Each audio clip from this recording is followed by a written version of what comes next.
Welcome everybody to 2016. Happy New Year. This is Seth Martin, and this is the Middle Class Investor. Sorry about no recording last week. Got busy with Christmas, and then actually left to go skiing a day earlier than was expected. Planning on going the day after Christmas, ended up leaving Christmas Day because of that winter storm Goliath that was blowing through northern New Mexico and panhandle of Texas and all that stuff. So anyway, left a day early to miss that, and it was a good call. We ended up having a good time. No problems with weather, and skied a bunch and had a great time with kids. Consequently, didn't look at the markets that much, so don't really have a feel for how the market traded last week. Just looking at what I see here. For the last several weeks, we've had this kind of flag developing. A flag is it's a term. Let me see if I can just draw one. It's where the market pulls back. So the market goes up like this, and then it tends to pull back in what's called a flag, and then it breaks out.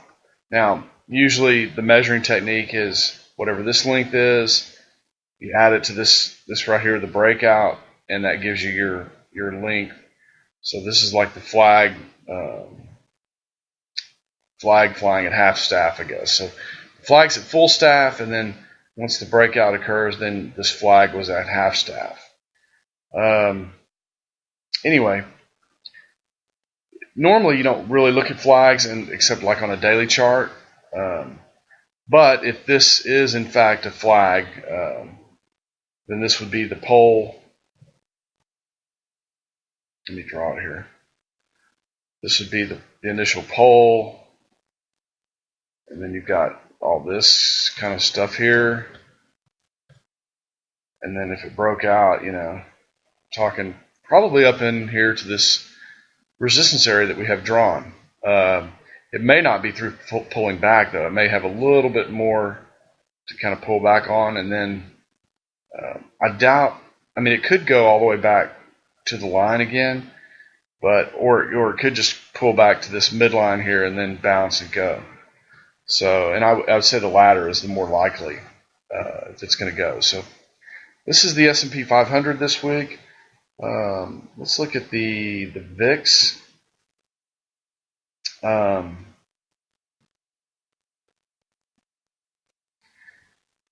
Again, I must have deleted it from my list because I don't see it there. So let me just type it in. $sign VIX. Let me just save it here to this watch list. Okay. Should be in there now. Anyway, you can see here the VIX kind of range bound this week from about 20 point something down as low as 15. So looks like it's on its way back up though, and I don't know. The VIX is basically range bound. There's not much to say about it here. Until it gets back above 25, I don't think there's going to be much to say about the VIX. I would say that S&P options are relatively cheap here, and if you're someone who buys or sells S&P options, especially if you're a buyer, prices are pretty low for those S&P options. Let's look at the 10-year Treasury.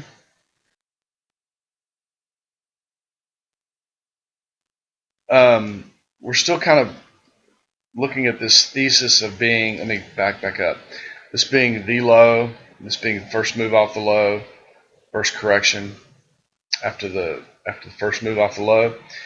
And so we're still looking at the 10-year Treasury to break out. Of course, the Fed raised rates. I showed you the short-term chart there, which basically predicts that once short-term rates broke out of that 6 or 7 year range, whatever it was, the odds were pretty good that the Fed was going to raise rates.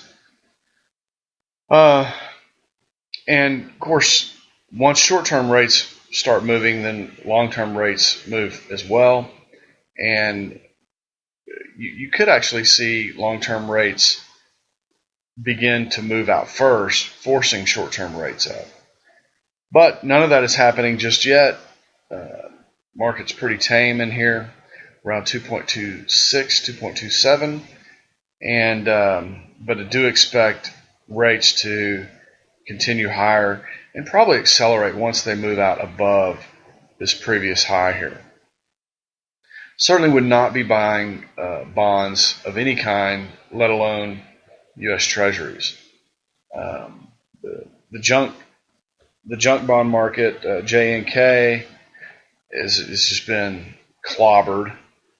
You can see here since about what is that? About September of last year, the junk bond market's just been destroyed, and really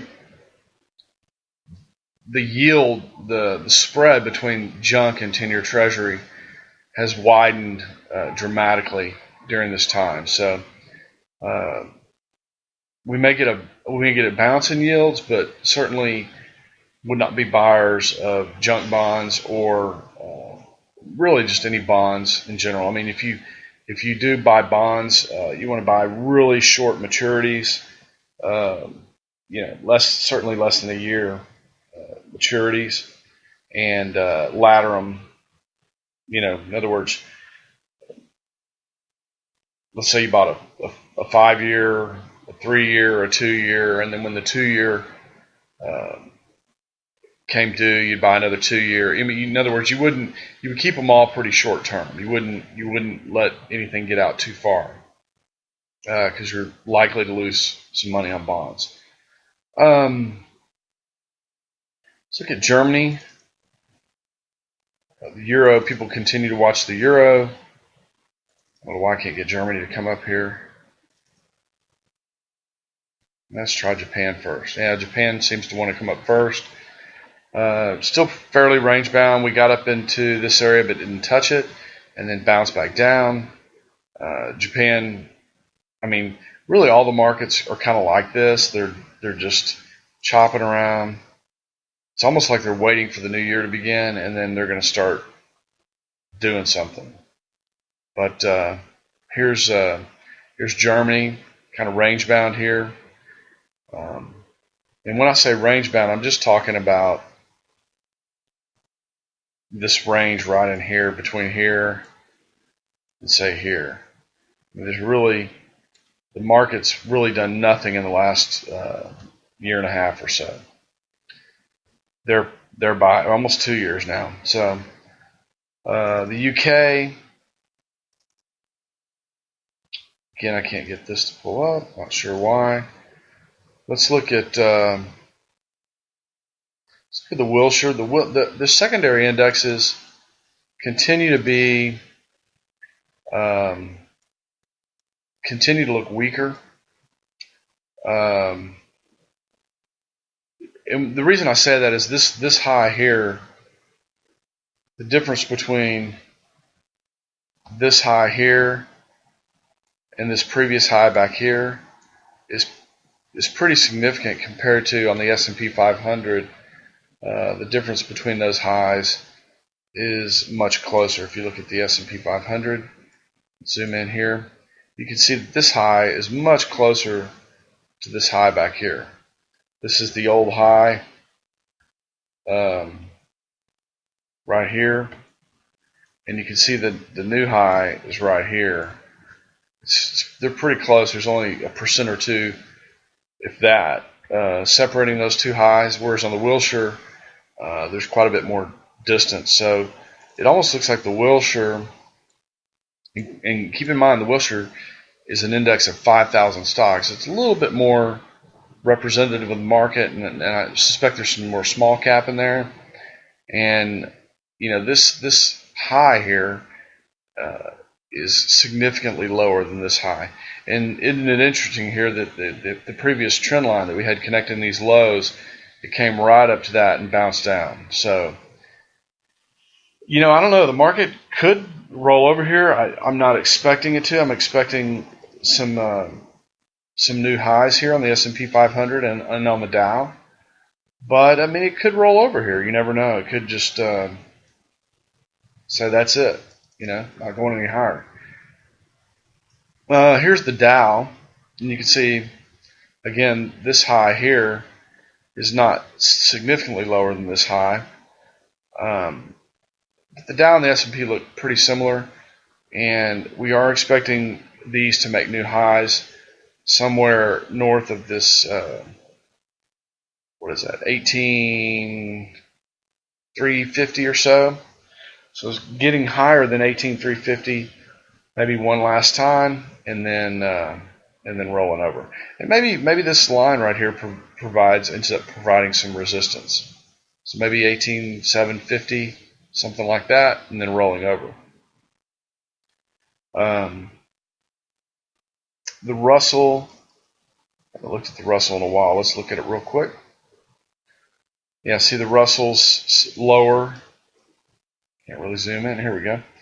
This high is significantly higher than this high down here. So the Russell looks weaker too, which makes sense, right? Because the small caps are the ones, they're the ones that lead up, and they tend to lead down too. So,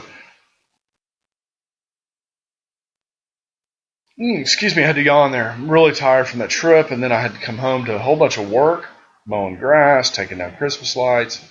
It's just, whew.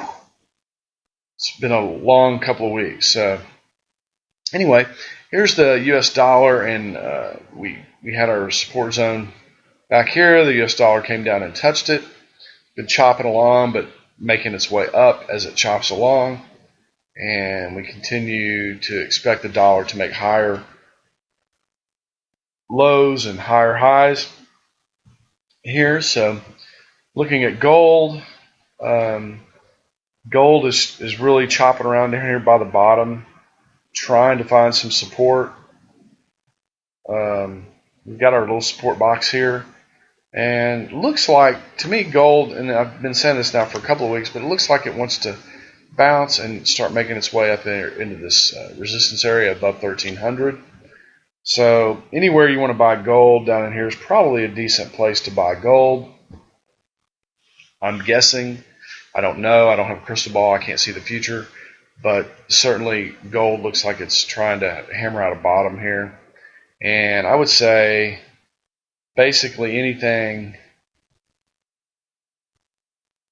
above this area right here, whatever this price is, right in here, just below 1,100. So let's say 1080, 1085, 1090, something like that.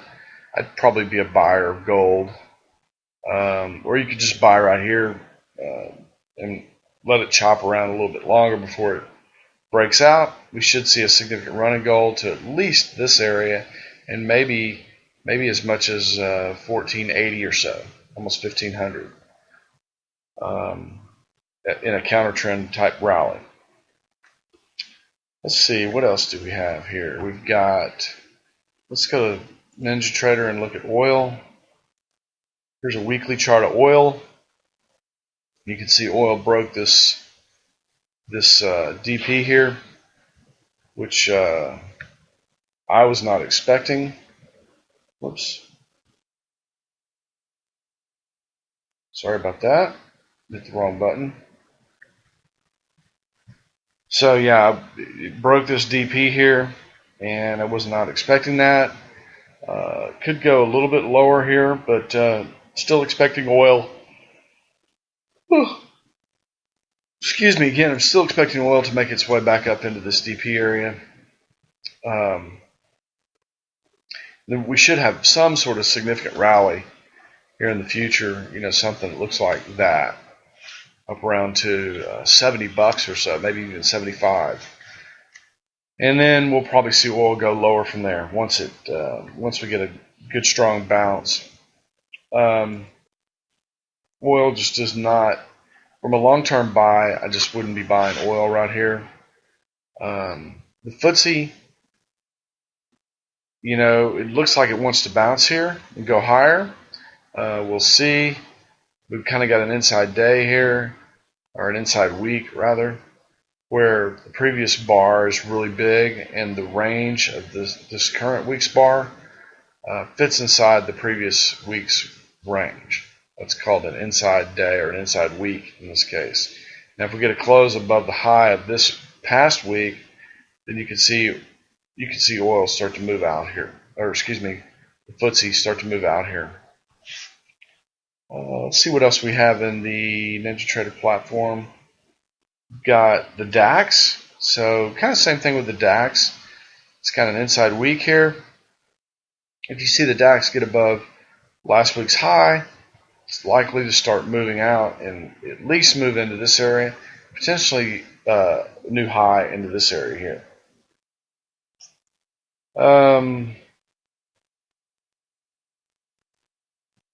That's about it on NinjaTrader.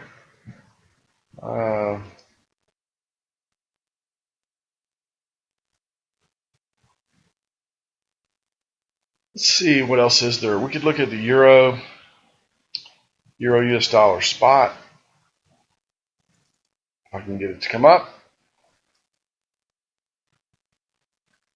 Computer is giving me trouble today. It just does not want to cooperate. So I apologize for that. Let's maybe see if I can find the is that a weekly? This is a 3-minute chart. Let's zoom that out a bit to a weekly chart.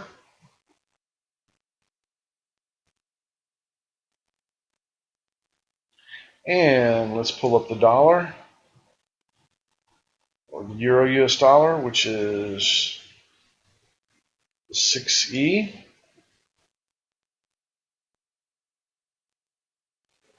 It's just taking a second here to load the chart. There we go. And you can see here we had this big move in the dollar. We had this little retrace. This TS3 is basically telling us that the prices are going to be lower, not higher. And its target is down here at a little less than parity, 98.46 per US dollar. So it's 0.9846. So not even 1 euro for US dollar, which is pretty extraordinary because the euro has been strong for a long time against the dollar. And I don't know, it seems to be weakening now. Maybe nothing to it. It may be because the perception is Draghi, however you say his name, is doing his own QE program, although I don't think they have the permission to do that in the UK. So we'll see how that all plans, how it all works out. That's really about it this week, y'all. I apologize, I wasn't that engaged with the market, so I don't really have a feel, for the direction over the next couple of days. What I would say is that the market is likely to make a new high, so you should prepare for that. We're likely to see something on the order of, a move potentially up into this 2175 area. So potentially, kind of a little bit more pullback and up into here, like so. We'll just have to wait and see what the market gives us. We can't get more from the market than the market's willing to give. So that is about it this week, y'all. I want to thank everybody for coming in, and happy New Year to all of you. I hope 2016 is a safe and very prosperous year, both from your employment standpoint and also from your investing standpoint. I think, the market is going to surprise a lot of people this year, and I think it's prudent to stay out in front of it. Stay on top of your investments. Make sure they're not losing money. Preservation of capital is, the very first thing you want to learn in trading. I think Warren Buffett says that rule number 1 is don't lose money, and rule number 2 is don't forget rule number 1. So losing money is something we want to try to keep to a minimum, mainly because it's so hard to earn, so hard to get. And it's if you lose money, you're starting from a lower place, and it's harder to grow your account when you're losing money too. So hope everybody's well. Hope everybody had a great New Year. Looking forward to their 2016, and we will see you next week on Middle Class Investor. Goodbye, everybody. Take care.